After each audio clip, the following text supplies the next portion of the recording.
Hello again and welcome back to Thirdstone.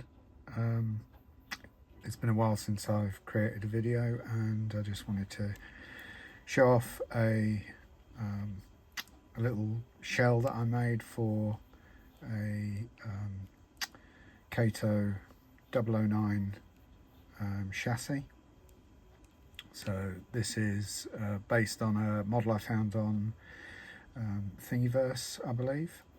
Which is like a boxcar style body, which I hollowed out all the windows and the doors and glazed, and I actually modelled in a better base plate so that it clips over the chassis a bit better, and then I added lights. So inside you can see I've got a little circuit board which groups all the lights and has a resistor to reduce the voltage, and it's also got a full bridge rectifier so that the lights work in both directions. So up the front we've got two lights down here, one there and one there, and then we have a driving light up there, and on the back we have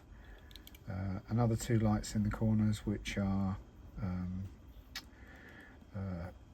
epoxied in with some UV resin, and then I've tinted them with some old Citadel red ink that I found in my stash of paints, and yeah, it works quite well. And I'll show you some footage of it running around the track. Thanks for watching. Bye now.